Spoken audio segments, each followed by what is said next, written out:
No vídeo de hoje, cientistas dizem ter descoberto a porta para o inferno. Um buraco de 1 quilômetro de extensão e 85 metros de profundidade não para de crescer em uma remota região da Rússia e é chamado de porta para o inferno por pessoas que vivem na região que preferem evitá-lo. Um povo que não conhece a sua história está condenado a repeti-la. Análise histórica e crítica sobre o pentecostalismo universal. Se inscreva, curta e compartilhe.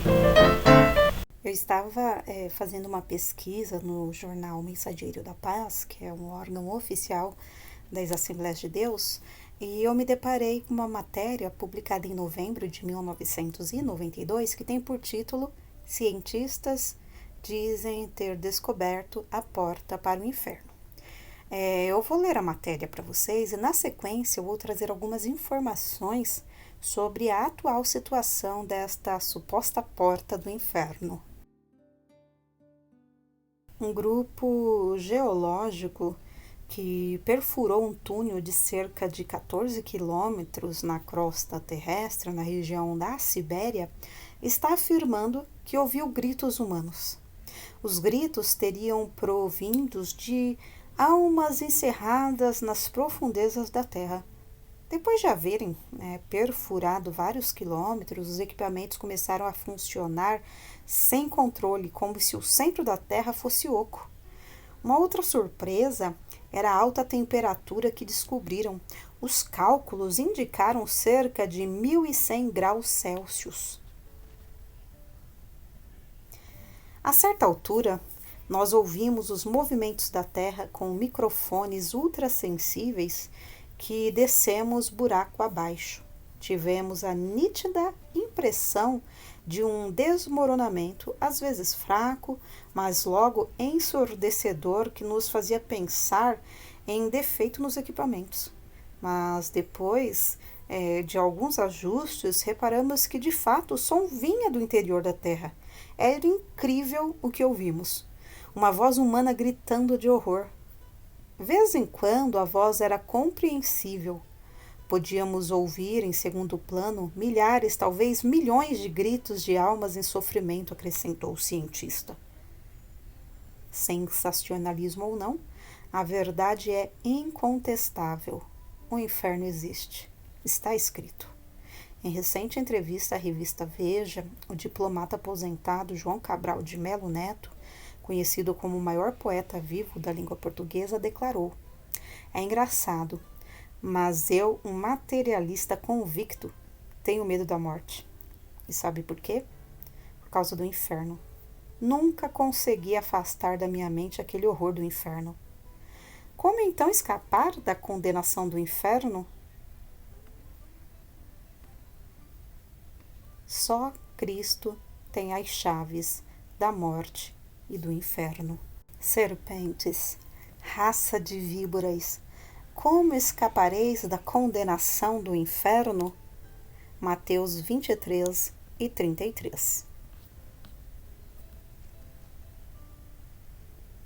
E o que vivo e fui morto, mas eis aqui estou vivo para todo sempre. Amém. E tenho as chaves da morte e do inferno. Apocalipse 1 e 18. A suposta porta para o inferno, relatada na matéria do Mensageiro da Paz de novembro de 1992, trata-se da Batagaica, a gigantesca cratera que emerge de forma dramática na floresta boreal da Sibéria à medida que o permafrost, um tipo de solo que está sempre congelado, derrete como efeito do aquecimento global.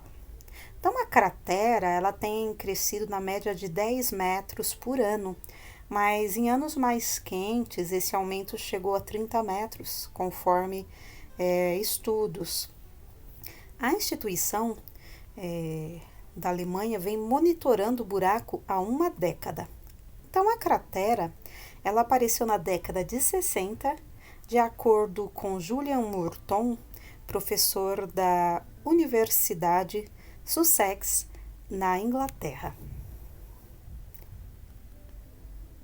Sobre essa origem misteriosa dessa cratera, desse fogo aí na porta, que seria a porta do inferno, essa cratera queima há décadas. Então, a história mais difundida diz que em 1971 vários geólogos soviéticos estavam perfurando o deserto de Karakum com o objetivo de encontrar petróleo. Nisso, eles se depararam com uma reserva de gás natural que fez com que a Terra desmoronasse, formando 3 grandes sumidouros. Então, para evitar que o metano fosse liberado na atmosfera, uma teoria indica que os geólogos atearam fogo em um dos sumidouros, pensando que iria queimar em questão de semanas.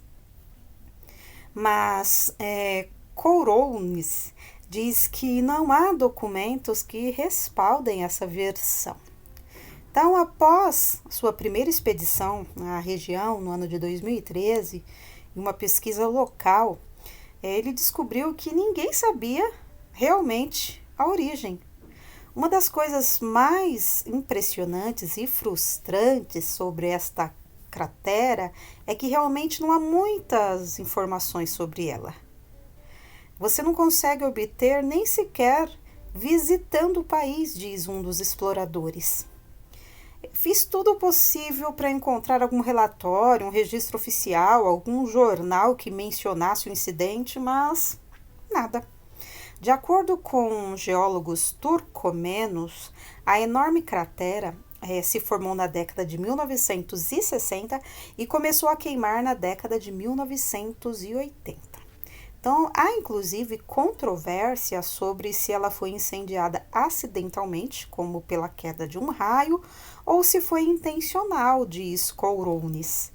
Então, uma outra teoria sugere que pode ter sido aplicada a técnica de flaring, comum na extração de gás natural, em que os excedentes são queimados intencionalmente por economia e segurança. Então, se tiver sido o caso, como a energia era uma questão estratégica para os soviéticos, os relatórios ou os registros a esse respeito teriam sido classificados como ultra secretos, né? Acreditam os especialistas. Para um historiador chamado Jeronim Perovic, professor de História da Europa Oriental na Universidade de Zurique, na Suíça, o mistério da Porta do Inferno faz sentido. Ele diz assim: é um reflexo de como as coisas funcionavam nos tempos soviéticos. Naquela época só se relatavam os sucessos e não os fracassos. Portanto, se a população local fizesse algo errado, ninguém queria que essa informação vazasse. Então, como a cratera surgiu em um deserto remoto, o impacto do ocorrido era mínimo. E como a União Soviética, a URSS, não tinha problemas de abastecimento de gás, já que produzia cerca de 700 bilhões de metros cúbicos por ano, é provável que queimá-lo teria sido a alternativa mais prática, acredita o especialista. E aí, pessoal, o que vocês acharam do vídeo? Já tinham ouvido falar sobre essa cratera? Acredita que possa ser mesmo a porta do inferno? Deixe sua opinião aqui nos comentários e até o próximo vídeo. Porque nada podemos contra a verdade, senão pela verdade. 2 Coríntios 13:8. Se inscreva, curta e compartilhe. Análise histórica e crítica sobre o pentecostalismo universal.